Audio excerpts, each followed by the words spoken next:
Did you know that every emergency exit door in the United States, in every school, hospital, theater, and sports arena, carries a device invented in Indianapolis in 1908 by a hardware store manager who almost died in a Chicago fire 5 years earlier, and whose name nobody knows?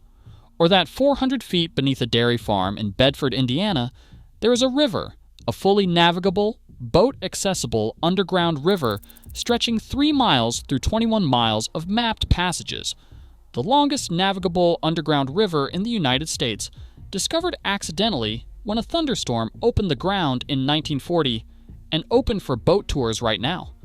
Or that in the summer of 1965, a 16-year-old girl named Sylvia Likens was left in the care of a woman on East New York Street in Indianapolis, and that 3 months later, police found her body covered in more than 150 documented wounds, and that the woman responsible served 20 years and was paroled, and that the house is still standing, and that the question nobody in Indiana has ever fully answered is not what happened inside that house, but why, for 3 months, nobody rang the bell. Indiana calls itself the Crossroads of America, and for once, a state slogan tells the truth. The problem is that most of the country drives through those crossroads at 75 miles per hour without slowing down long enough to realize what happened here. Most people know Indiana for corn and the Indy 500.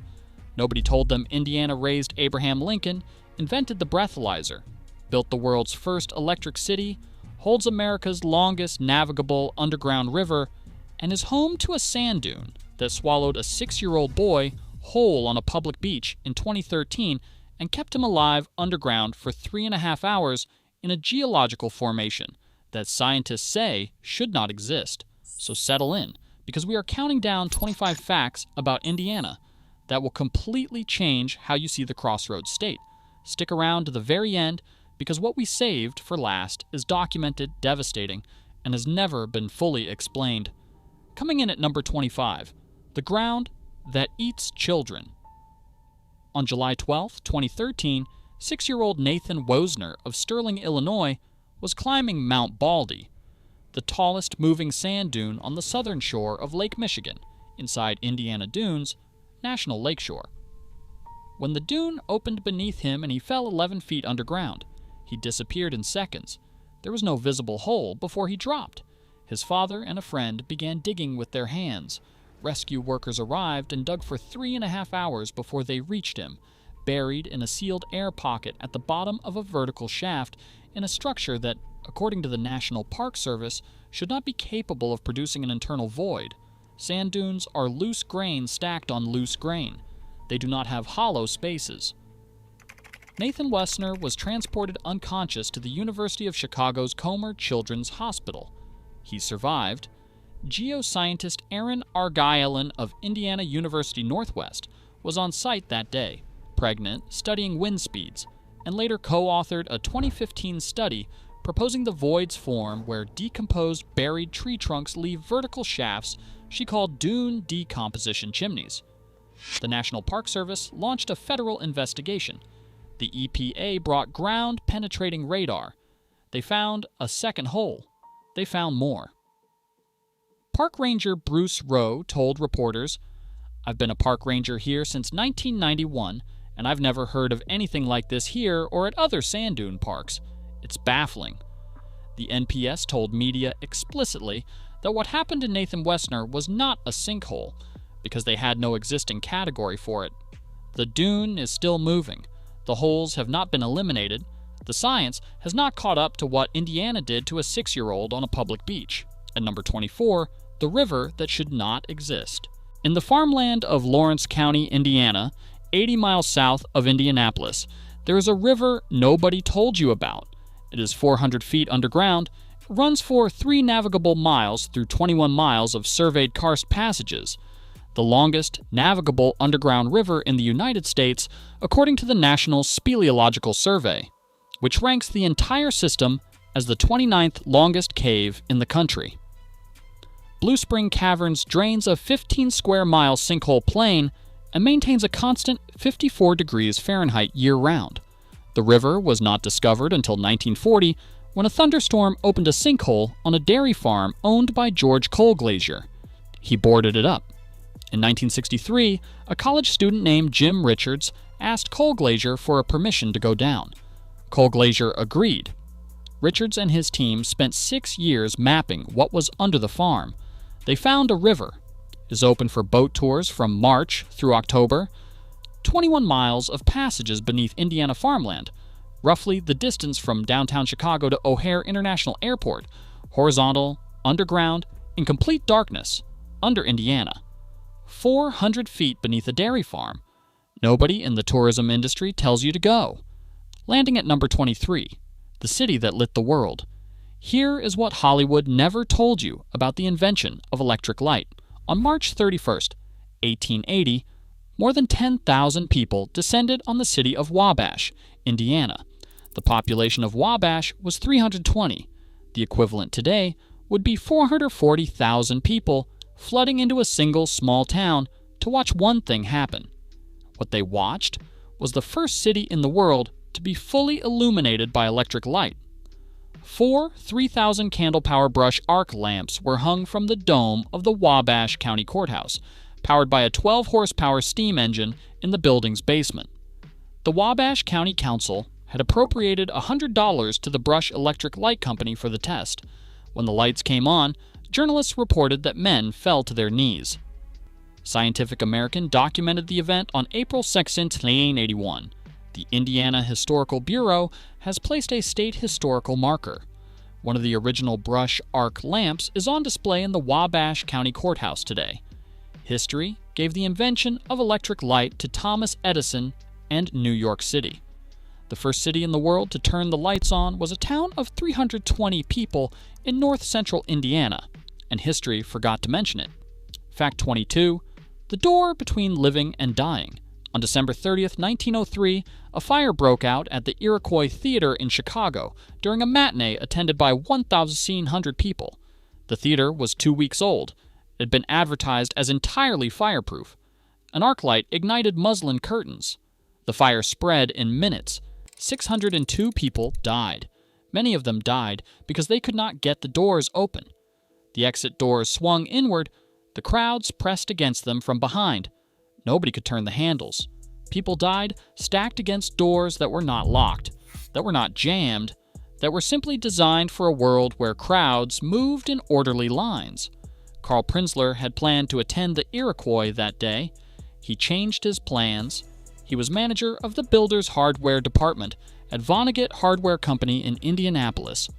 Working with his neighbor, Indianapolis architect Henry H. DuPont, Prinzler spent the next 5 years developing a device, a single horizontal bar mounted at waist height that would allow any door to open outward under pressure from inside regardless of whether it was locked. 9 patents, 1 device. The name they gave it blended their 3 surnames, Vonnegut, DuPont, Prinzler, Von Duprin. The first Von Duprin device was installed in an Indianapolis high school in 1908. Every emergency exit door in the United States uses a direct descendant of that device today. 602 people died in Chicago because they could not get the doors open. An Indianapolis hardware manager made sure it never happened again. Indiana received no credit. Coming in at number 21, the dunes that sing. The same dune system that swallowed Nathan Wassner does something else nobody prepared you for. The sand at Indiana Dunes National Park, 15 miles of Lake Michigan shoreline shaped by glacial retreat, is up to 90% mineral quartz and silica, with grain sizes between 0.1 and 0.5 millimeters, nearly perfectly rounded by centuries of erosion. When conditions are right and the sand is dry, the stick-slip friction between grains produces an audible sound, a hum, a squeak.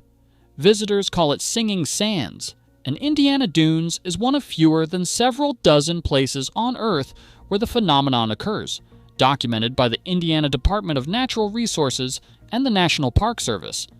Mount Baldy, the same dune where Nathan Wassner disappeared, stands 123 feet tall and moves an average of 4 feet per year.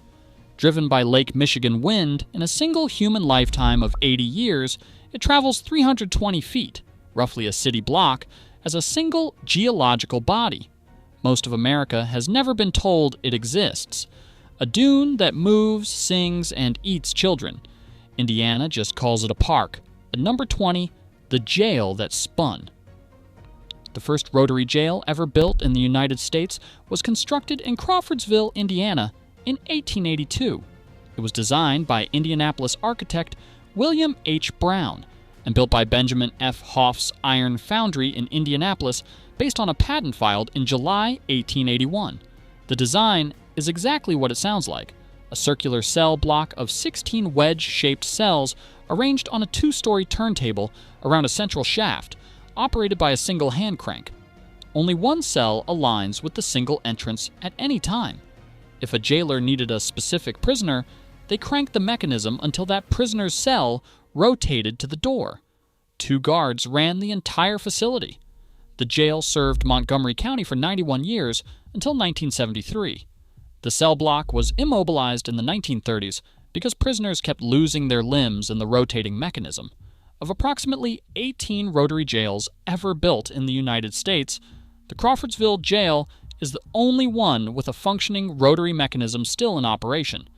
It is now the Rotary Jail Museum, listed on the National Register of Historic Places, and designated a National Historic Landmark in 2023. The mechanism still turns. An Indiana jail operated for 91 years on a hand crank, spun its prisoners in a circle, and had to be immobilized because it kept removing their arms and legs. If Montgomery County, Indiana can run a functioning justice system out of a literal carnival ride for nearly a century, the least you can do is hit subscribe. This channel is significantly easier to navigate than a rotating cell block. It is free, and we promise the mechanism has never taken anyone's limb. Landing at number 19, the Crane Army.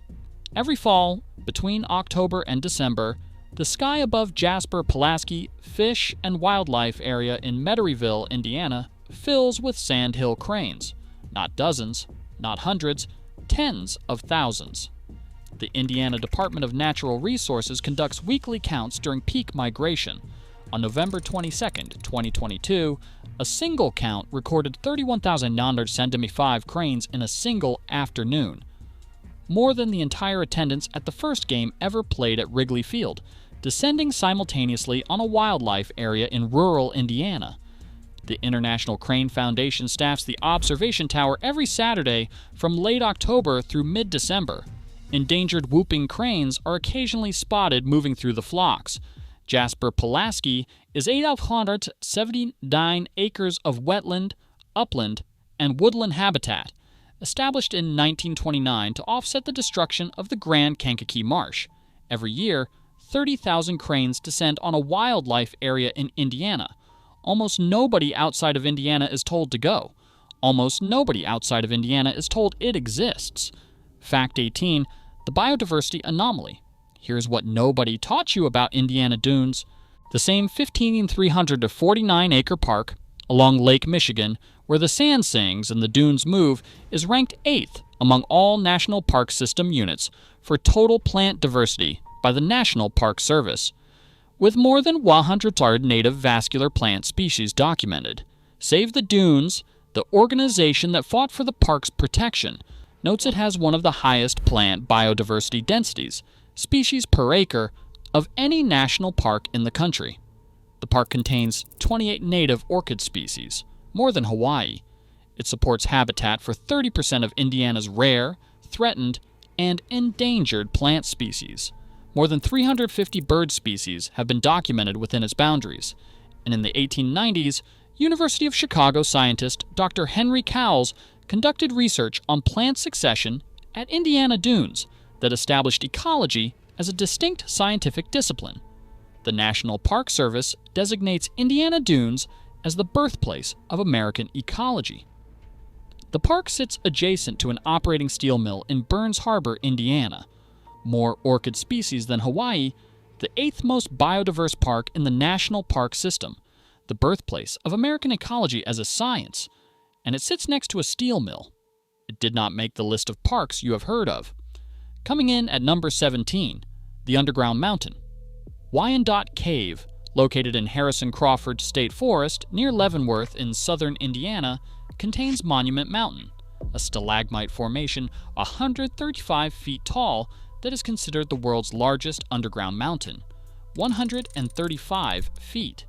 That is taller than a 13-story building, built by water and calcium carbonate over 2 million years, in complete darkness, beneath the hills of Indiana. The cave system features 9.2 miles of passageways on 5 levels. Its entrance sits 220 feet above the level of the Blue River. A USGS resurvey conducted in 1966 by geologist Dick Powell documented the cave's extent. Wyandotte also contains the Pillar of the Constitution, documented as the world's tallest stalagmite, and formations of exceptionally rare halictites. The cave was closed in 2010 to protect bat populations from white nose syndrome and has since been reopened under protective protocols. Beneath southern Indiana, there is a mountain 135 feet tall that has never seen daylight. Almost nobody outside of Indiana knows it is there. At number 16, the breathalyzer and the basement. Here is what Hollywood never told you about drunk driving enforcement. The breathalyzer, the first practical roadside device for testing blood alcohol content, now used by law enforcement in every state and most countries on Earth, was invented on a 2-week vacation in the dirt-floored basement of a small house in Indianapolis in February 1954. The man who built it was Robert Frank Borkenstein, born in Fort Wayne, Indiana, on August 31, 1912. Borkenstein was a captain and director of the Indiana State Police Criminological Laboratory, one of the first forensic science laboratories established by any state police force in the United States. He had joined the Indiana State Police in 1936. He described the device as consisting of 2 photo cells, 2 filters, a device for collecting a breath sample, about 6 wires. He publicly demonstrated it at the National Safety Congress in Chicago in October 1954. His original prototype and papers are preserved at the Indiana University Archives. I have read the full account of Borkenstein's career, and the image that stays with me is not the device itself. It is the basement, dirt floor, 2 weeks of vacation. A Fort Wayne native building the instrument that would remove more drunk drivers from American roads than any other technology in law enforcement history. The device is in use tonight. Nobody told you it was Indiana. Fact 15, the first professional game. Here is what nobody taught you about baseball. The first professional baseball game ever played in the United States took place in Fort Wayne, Indiana, on May 4, 1871. The Fort Wayne Kekiongas, a charter member of the National Association of Professional Baseball Players, hosted the Cleveland Forest Cities at Kekionga Ball Grounds. Fort Wayne won 2-0 on a complete game shutout by pitcher Bobby Matthews. Which game opened the season was decided by a coin flip. Fort Wayne called correctly. The first night baseball game played under artificial lights in the United States was also played in Fort Wayne. In 1883, professional baseball began in Fort Wayne, Indiana, on May 4, 1871. The sport now generates more than $11 billion annually. Indiana has received no credit for the first game. Fort Wayne gave America its national pastime. But the story I am saving for the end of this video, the one that happened on a residential street in Indianapolis in 1965, is the one that tells you something Indiana has never fully answered. Stay through to Fact 1. The question at the end is not one anyone was prepared for. Coming in at number 14, Lincoln's Indiana. Here's what Hollywood never told you about Abraham Lincoln. The 16th President of the United States, born in Kentucky, celebrated as Illinois' greatest statesman, spent 14 of his most formative years in Indiana. From age 7 to age 21, from 1816 to 1830, Lincoln lived in Spencer County, Indiana, in what he later described as an unbroken wilderness. In Indiana, his mother Nancy Hanks, Lincoln died of milk sickness in 1818. He was 9 years old. His sister Sarah died in childbirth in 1828. He received less than 1 year of formal education. He learned to read by firelight. He developed his view that slavery was wrong. He was hired out as a laborer by his own father. He left Indiana in 1830 for Illinois, where his political career began. Lincoln Boyhood National Memorial in Lincoln City, Spencer County, Indiana, administered by the National Park Service, preserves the site where Lincoln grew from a boy into a man. Illinois celebrates Lincoln as its own. Indiana got 14 years of the man who held the country together. History gave Illinois the credit. Indiana became a footnote, landing at number 13, the hum you cannot source. Beginning in 1999, residents of Kokomo, Indiana, a city of approximately 45,000 people, began reporting a persistent, low-frequency hum. It was audible primarily indoors, primarily at night. Residents reported chronic headaches, nosebleeds, diarrhea, and sleep disruption. Senator Richard Lugar's office received more than 80 formal letters of complaint. In November 2002, the City of Kokomo's Board of Public Works and Safety hired acoustical consulting firm Acentech to investigate. Investigators documented two distinct low-frequency tonal components, approximately 36 Hz from a cooling tower at the Daimler-Chrysler Kokomo casting plant and approximately 10 Hz from air compressor units at Haynes International. Both companies made adjustments. The complaints persisted. According to the peer-reviewed paper, The Hum, an Anomalous Sound Heard Around the World, published in the Journal of Scientific Exploration, the source of most recorded global hums has never been conclusively identified, and the phenomenon, in the paper's words, may not be an acoustic sound. Only 2 to 10% of people in any given area report hearing the hum. In Kokomo, a city of 45,000 that is between 900 and 4,500 people, hearing a sound the other 40,000 cannot detect. The city paid acoustical experts to find the source. They found 2 partial sources. For some residents, the sound continues. Nobody can explain why only some people hear it. And number 12, the jailbreak with a wooden gun. On March 3, 1934, John Herbert Dillinger was the most wanted man in the United States. He was held at the Lake County Jail in Crown Point, Indiana, awaiting trial for the murder of East Chicago police officer William Patrick O'Malley. Sheriff Lillian Hawley had called it the strongest jail in Indiana. Local newspapers called it escape-proof.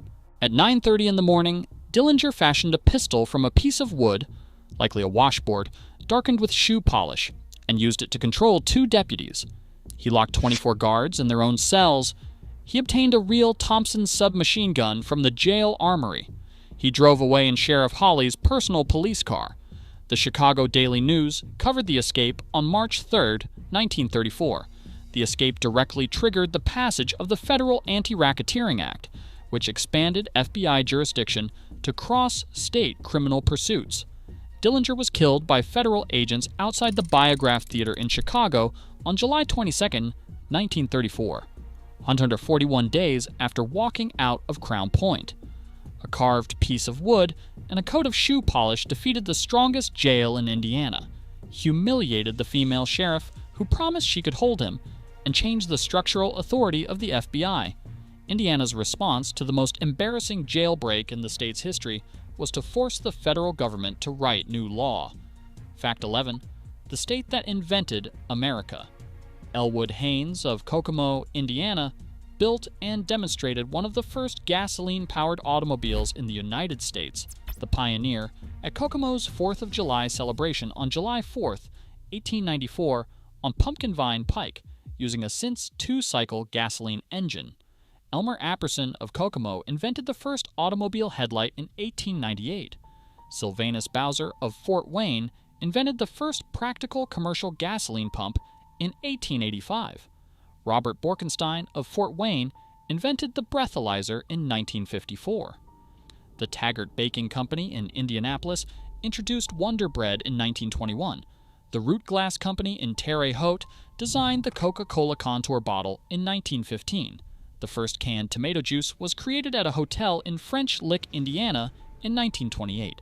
Carl Prinzler in Indianapolis invented the Panic Bar in 1908. Wabash, Indiana, became the world's first electrically lit city in 1880. Fort Wayne hosted the first professional baseball game in 1871. One Midwestern state, the gas pump, the automobile headlight, the breathalyzer, Wonder Bread, the Coca-Cola bottle, the first pro baseball game, the world's first electric city, the device on every emergency exit door in America. Indiana has been inside American life for 150 years. It has received credit for almost none of it. Coming in at number 10, the ecology that started everything. In the 1890s, University of Chicago scientist Dr. Henry Cowles traveled to the sand dunes along the southern shore of Lake Michigan in Indiana. What he observed there, the way plant communities replaced each other in a predictable, measurable sequence, from bare sand to grassland to shrub to forest, became the foundational framework of the discipline of ecology. His research was published in the Botanical Gazette in 1899. It established ecological succession as a scientific concept and established ecology itself as a distinct scientific discipline, separate from botany and natural history. The National Park Service now designates Indiana Dunes as the birthplace of American ecology. Every piece of environmental legislation, every conservation framework, every climate model, every national park management plan, all of it rests on a conceptual structure first articulated by a scientist standing in an Indiana sand dune in the 1890s. The science of how the natural world works was born in Indiana. Nobody credits Indiana. At number 9, the explosion nobody remembered. At 1:47 in the afternoon on April 6, 1968, 2 days after the assassination of Martin Luther King Jr., a natural gas leak in the basement of Marting Arms sporting goods store on Main Street in downtown Richmond, Indiana, ignited. The gas detonated. The explosion hit the store's stock of gunpowder and ammunition. A second explosion followed. Both were heard more than 2 miles away. Window glass was blown out more than 3 blocks from the blast site. Witnesses reported a mushroom cloud rising over downtown Richmond. 41 people were killed, ranging in age from 8 to 72. A little girl on her way to buy Easter slippers died in the street. Vigran's variety store, described by witnesses as full of customers, lost every person inside it. More than 120 people were injured. 15 buildings were destroyed. 125 were damaged. 20 were condemned. Author Esther Kellner documented the event in Death in a Sunny Street, published by Warfel Incas in 1968.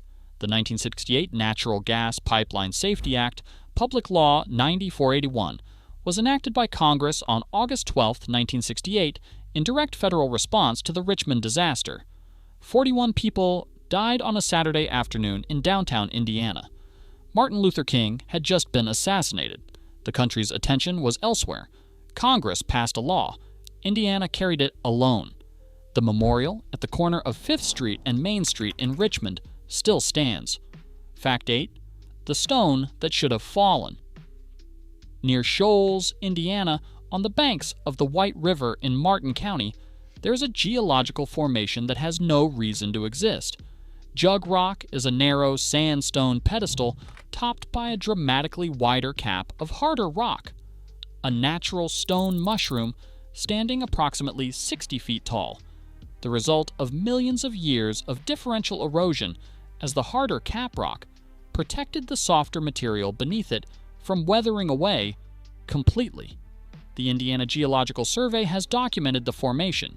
E.T. Cox, state geologist of Indiana, described it in his second report of the Geological Survey of Indiana in 1870.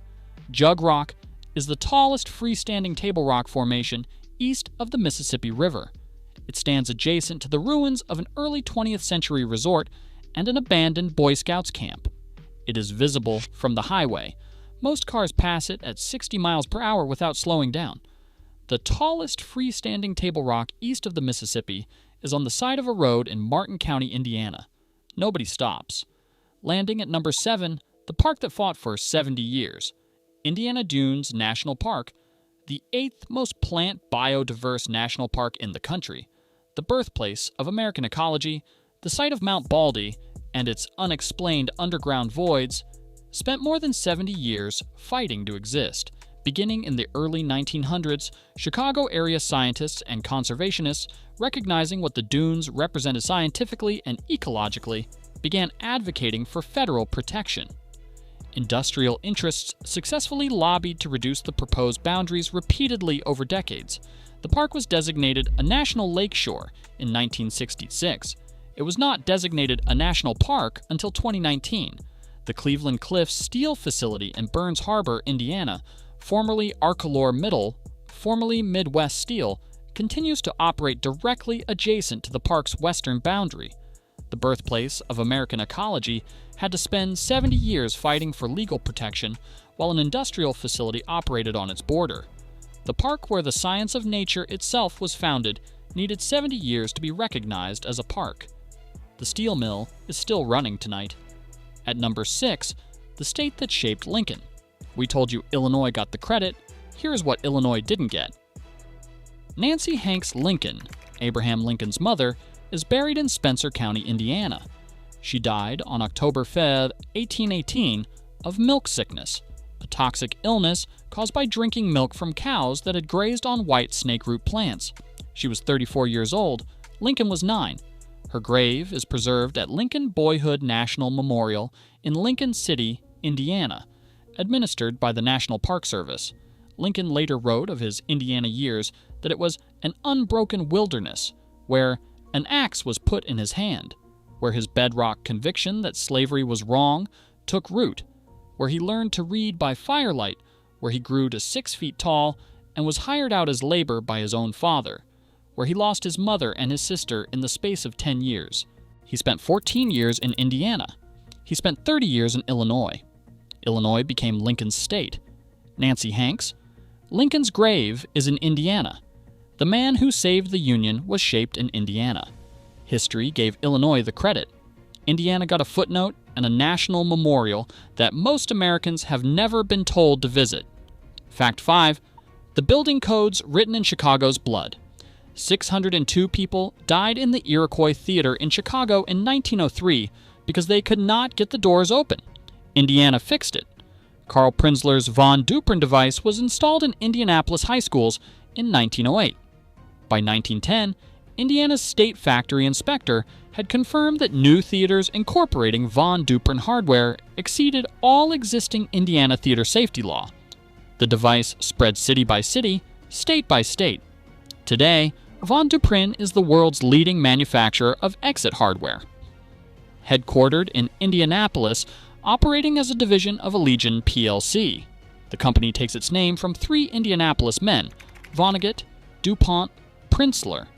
Every emergency exit door in the United States, every push bar you have ever leaned into on your way out of a building, Indianapolis.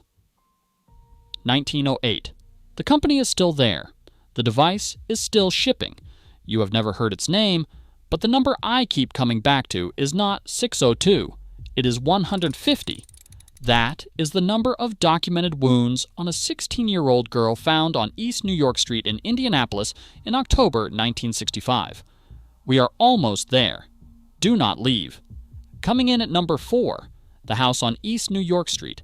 In July 1965, Lester Likens, a carnival worker with an 8th grade education and 5 children, left his daughters Sylvia Marie Likens, 16 years old, born January 3, 1949, and Jenny Faye Likens, 15, in the care of Gertrude Banaszewski, 37, a divorced mother of 7 living at 3850 East New York Street in Indianapolis, Indiana. The arrangement cost $20 a week.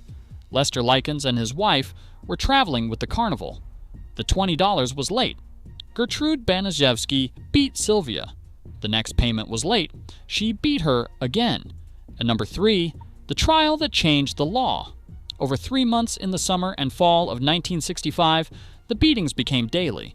Then Gertrude Banaszewski included her children, Paula, 17, Stephanie, 15, John Jr., 12, then neighborhood teenagers, Richard Hobbs, 15, Coy Hubbard, 15. By September, Sylvia had not been allowed to leave the house in weeks. By October, she had not left the basement. On October 26, 1965, police found Sylvia Likens on a soiled mattress. She weighed barely 70 pounds. She had 2 black eyes. Her fingernails had been broken backward. Her lips were shredded. The The coroner documented more than 150 separate wounds, cigarette burns, scalding, cuts, bruises. Words had been carved into her abdomen with a sewing needle. Cause of death, subdural hematoma, shock, and malnutrition. She was 16 years old. The trial lasted 5 weeks. The jury deliberated for 8 hours. Deputy Prosecutor Leroy New told the court it was, on the record, the most diabolical case to ever come before a court or jury. Gertrude Banaszewski was convicted of first-degree murder. She was sentenced to life in prison. She was paroled in 1985 after 20 years. Indiana changed its child protection laws after the trial. A child advocacy center carries Sylvia's name. The prosecutor called it the most diabolical case to ever come before a court or jury. Gertrude Banaszewski served 20 years. Sylvia Likens was 16 years old. Fact 2, the dune that swallowed a child, revisited. A sand dune on a public beach in Indiana may have produced a new geological phenomenon that nobody has fully explained. The EPA brought ground-penetrating radar. Indiana University Northwest published a study. The National Park Service issued a formal statement clarifying that what happened to Nathan Woessner was not a sinkhole, because there was no existing category for it. Multiple additional subsurface voids were identified. Mount Baldy is still moving. The holes are still there. I want to sit with that for a second, because the word that applies to what we are about to talk about is also unexplained, not by geology, and by a community in Indianapolis in 1965. On East New York Street. This is fact 1. This is the one I told you about at the beginning. And finally, number 1, the most terrible crime in Indiana. Sylvia Marie Likens was born January 3, 1949, in Lebanon, Indiana. She loved the Beatles. She babysat neighborhood children. She did chores. She was the third of 5 children of a carnival worker. She was 16 years old when her parents left her at 3850 East New York Street in July 1965. She never left that address alive. You know what happened to her. What the trial record documents is not in dispute. What the trial record does not document, what the Indianapolis police case files, the Indiana State Archives, the testimony of every witness who took the stand, the 5-week trial transcript, and the 5 decades of reporting since cannot answer, is this: how many people in the neighborhood knew and chose not to call anyone. The Encyclopedia of Indianapolis notes that neighbors were aware of Sylvia's condition in the Banaszewski household and had not interfered, not one, in 3 months, on a residential street in Indianapolis, Indiana. The trial concluded May 19, 1966. Gertrude Banaszewski was convicted of first-degree murder and sentenced to life imprisonment. Paula Banaszewski served 2 years. Richard Hobbs served 2 years. Coy Hubbard served 2 years. John Banaszewski Jr. served 2 years. In 1985, after 20 years, the Indiana Parole Board released Gertrude Banaszewski.